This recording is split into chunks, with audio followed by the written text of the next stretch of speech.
Dari sekolah jam berapa pulang sekolah? Jam 2. Masih ada senggang. Enak ya? Enak kali ya?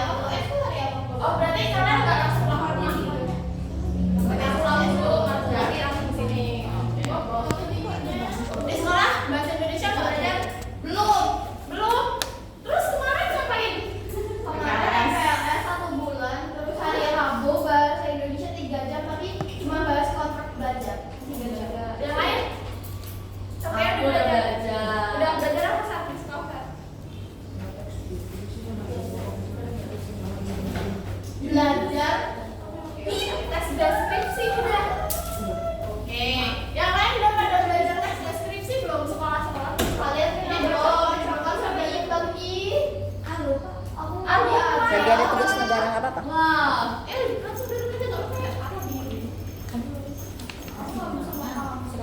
Oke, ya hari ini kita bakalan belajar tentang ide pola, kohesi, dan koherensi yang ada di tes deskripsi. Oke, tapi kayak gitu nggak ngerti lagi ya. Kalau di kelas kayak ini punya beberapa aturan. Yang pertama kita belajarnya itu nyantai, tapi serius. Pasti gimana itu? Jangan sampai ngeganggu temennya ya. Kalian nggak jauh-jauh gitu kan? Masa iya nanti di sini kalian malah nggak dapat apa-apa gitu kan? Terus yang kedua HP-nya silakan disimpan dulu ya. Nanti ada saatnya kok kita main HP ya. Ada istirahat sebentar, ada quiz dan lain sebagainya. Yang ketiga kalian boleh makan dan minum. Yang penting saling nyaman aja deh. Sampahnya juga jangan lupa nanti dibuang. Terus yang keempat kalau misalnya ada pertanyaan silakan ditanya. Pokoknya tanya sebanyak-banyaknya yang nggak kalian paham gitu ya. Nyantai aja pokoknya sama kakak dari ya. Siap? Oke, siap belajar? Siap belajar? Siap? Oke deh. Tadi kayak ditanya nih, ada yang udah belajar teks deskripsi belum? Udah. Jadi teks deskripsi itu apa sih? Yuk. Teks deskripsi. Ya, boleh. Sebuah teks yang mendeskripsikan sebuah benda atau apapun itu. Oke, apapun itu. Berarti kalau tempat bisa nggak? Bisa. Orang bisa berarti ya? Oke. Itu ya. Jadi kata siapa tadi namanya? Vio. Kata Vio, teks deskripsi itu adalah teks yang menjelaskan tentang suatu benda atau apapun. Tapi Mbak Vio, Kak Vio ya, dia tuh jelasinnya secara umum atau secara spesifik? Secara umum atau secara spesifik? Apakah dia maksudnya kayak misalnya ini, kamu mau jelasin tentang ini pasar. Nah, kamu jelasin pasarnya aja, tentang pasar aja, atau misalnya pasar kota metro, kayak gitu. Pasar kota metro. Jadi intinya teks deskripsi itu adalah teks yang menjelaskan tentang sesuatu secara spesifik. Kenapa kalau disebut spesifik? Karena nggak ada yang punya bahasanya gitu. Nggak ada yang punya. Misal kalian punya kucing di rumah, hewan peliharaan ya, kucing namanya Loli. Ya udah kalian membuat teks deskripsi tentang si Loli aja. Apakah misalnya si Vio punya kucing si Loli ini? Enggak. Nah itulah disebut dengan teks deskripsi. Terus bedanya sama teks report apa? Teks laporan. Ya. Apa bedanya? Yuk coba ada yang mau nyampein apa? Apa bedanya? Ada tadi udah disinggung kan sama Kak? Apa? Udah disinggung kalau bahasa Teks yang menjelaskan secara rinci tentang secara rinci. iya kan rinci banget. Harus teks laporan. Bedanya teks laporan. Kalau teks laporan apa teks laporan? Ya. Oke, jadi teks laporan sama teks deskripsi kan sama-sama menjelaskan sesuatu yang ngasih informasi kita ya. Nah, bedanya kalau teks laporan atau kita biasanya kalau bahasa Indonesia report teks gitu ya. Teks laporan itu dia membahas secaranya umum, membahas sesuatu secara umum. Kalau deskripsi dia cuma spesifik. Misal dari pasar malam itu teks deskripsi. Tapi kalau misalnya pasar aja dulu, pasar itu dia teks laporan gitu. Itu bedanya. Ya, secara rinci, secara spesifik.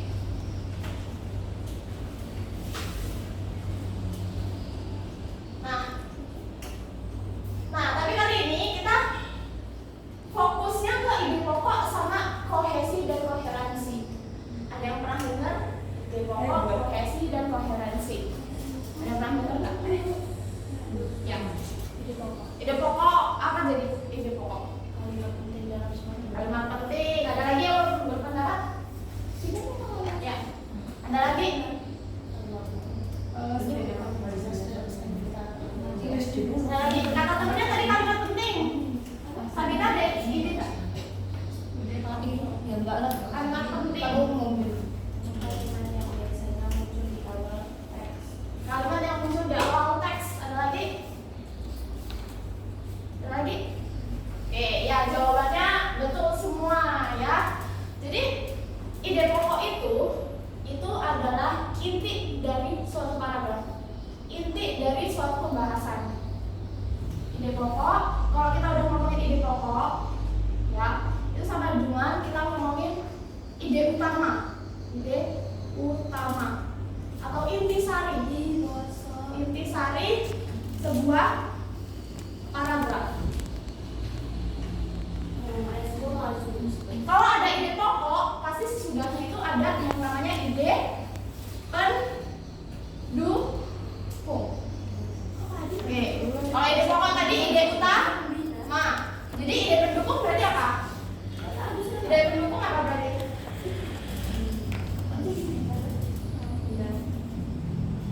Topik atau bahasan yang memperkuat siapa? Si ide pokok. Nah itu ya. Jadi kalau misalnya nih kalian membuat suatu teks gitu ya, pasti kalian harus mikirin dulu tema. Tema itu berkaitan pasti dengan ide pokok. Udah ada ide pokok nih, wah, mau kita kembangin nih, pasti kita membutuhkan yang namanya ide pendukung gitu. Ada pertanyaan? Enggak. Oke, gimana caranya kalian nemuin ide pokok? Gimana caranya kalian nemuin ide pokok? Biasanya kalian apa? Aku yang apa nih? Biasanya apa? Ide pokok, nyari ide pokok. Misalnya di soalnya nih nanya ini, apa ide pokok paragraf tersebut gitu? Nyari di awal. Terus? Maksudnya ini apa? Nyari kita ide pokok. Iya, jadi ada soal nih. Apa ide pokok dari paragraf tersebut? Ada paragraf nih. Paragraf. Nah, gimana caranya? Yang pertama kamu ngapain? Ya. Ayo, gimana ayo? Jadi selama ini kalian kalau kerjain soal gimana ini? Paragraf pertama. Ya, kalau ada maksudnya lihat kalimat pertama, akhir. Kalimat pertama, kalau enggak kalimat akhir. Kalau misalnya masih nggak ketemu gimana? Ya, pastinya ada nggak sih? Ya, jadi yang pertama kalian ngapain? Bacalah secara sesama.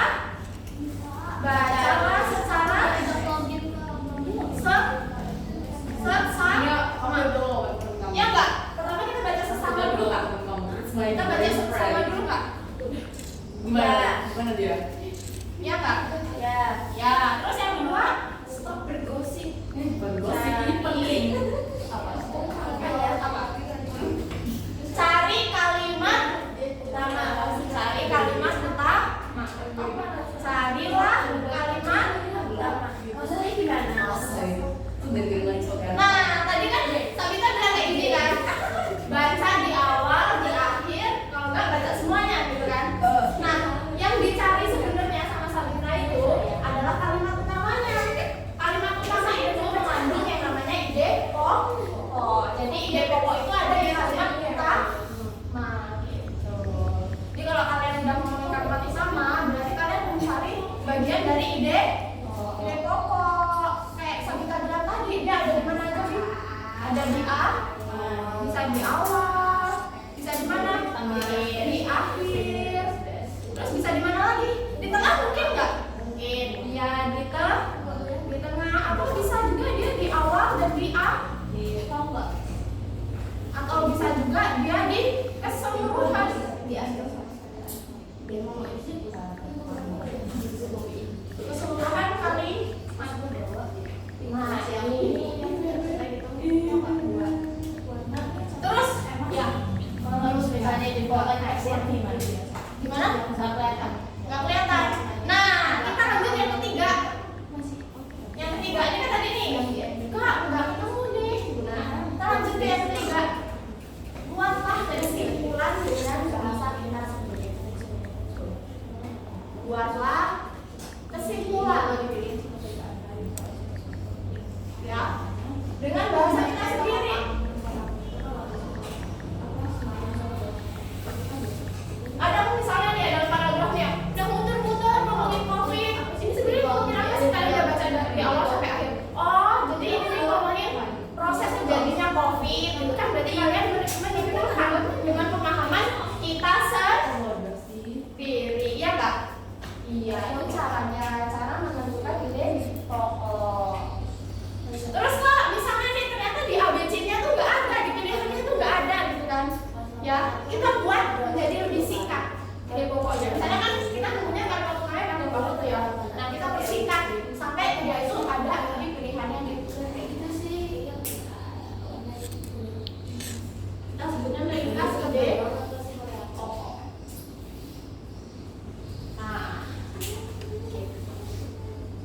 Ada pertanyaan?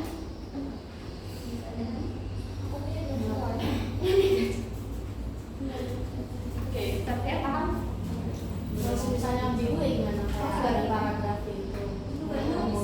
Satunya ini, kayak seolah-olah semuanya itu identik semua. Jadi kan ambigu kan?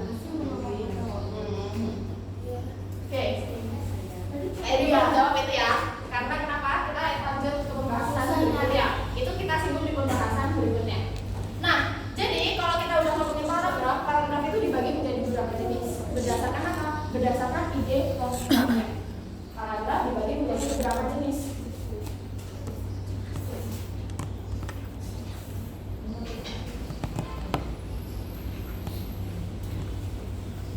Nah, yang pertama di awal atau kita sebutnya paragraf apa? Deduktif. Paragraf deduktif, kalian itu cuma perlu baca kalimat pertama.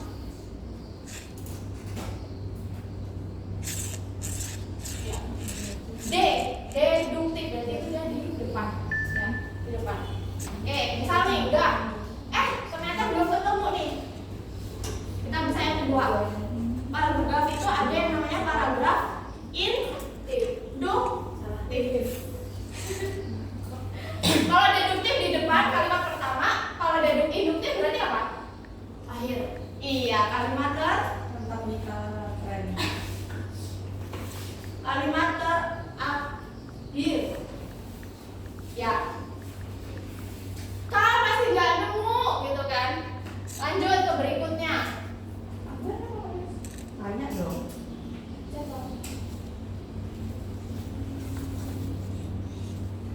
Paragraf ineratif.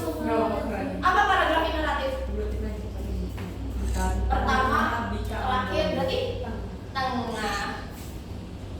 Berada di tengah. Nah, itu kuncinya. Jadi kalian kalau misalnya mau cepat tuh ya ngerjain soal ya, lihat kalimat pertama. Oh, nggak ada. Bukan. Nanti itu kalimat terakhir. Oh, bukan. Nah, bisa jadi ada di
siap. Nah, kalau misalnya kamu udah kayak gitu, menurut kamu penting gitu kan?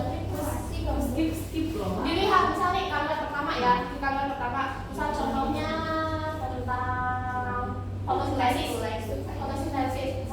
Fotosintesis adalah proses apa? Bahasanya kita memasak yang tumbuhan gitu ya. Nah, terus di kalimat keduanya fotosintesis itu terjadi di siang hari kayak gitu. Kalimat ketiganya menurut kamu penting semua kan?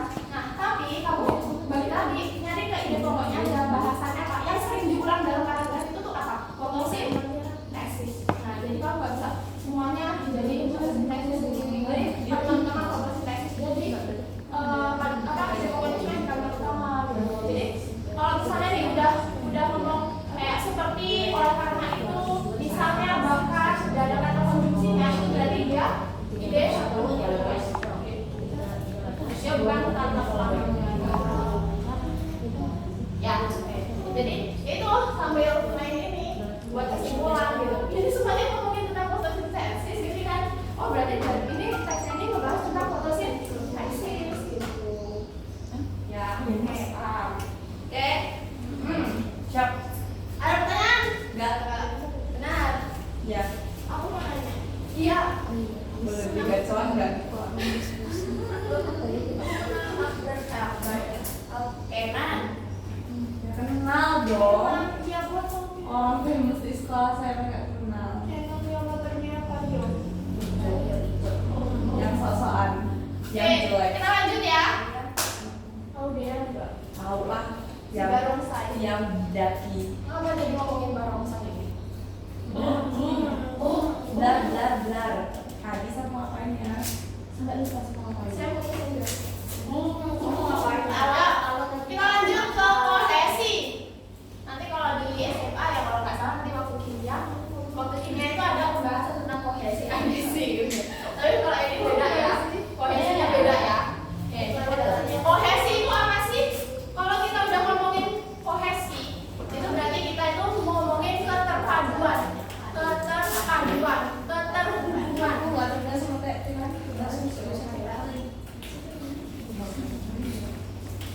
Ini juga sambil lupa. Oke. Oh, di sini. Nah, kayak ini ada teks. Kalian masih satu grup kan ya? Ya. Yang nomor 1 Pak. Di apa sih kalau dua? Jadi itu ada grupnya lagi. Ada beda. Iya. Itu infeksi bisa nggak?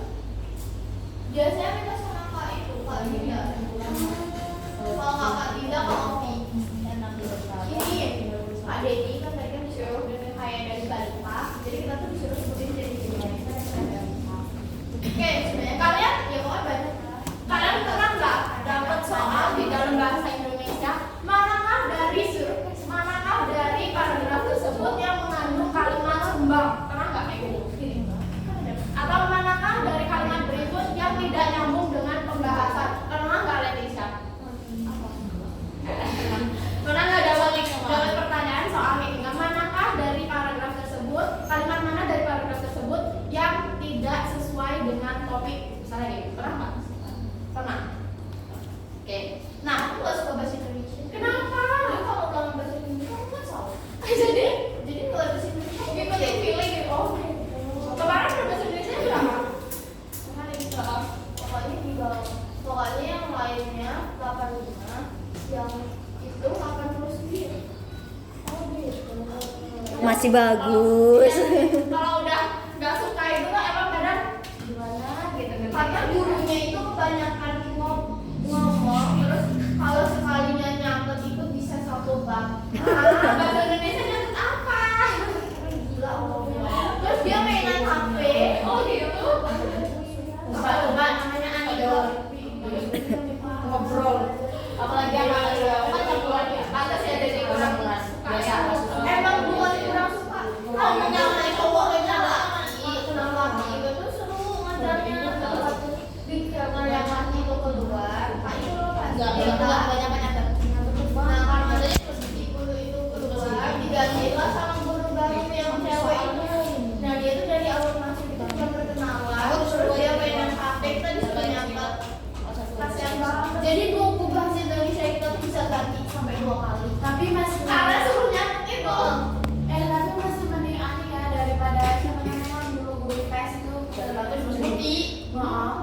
Gila, itu sampai ini kan dikerjain dia masuk ke kelas dia pakai sepatu terus itu dia sepatu sendal sepatunya diumpetin sama aku. Iya tahu.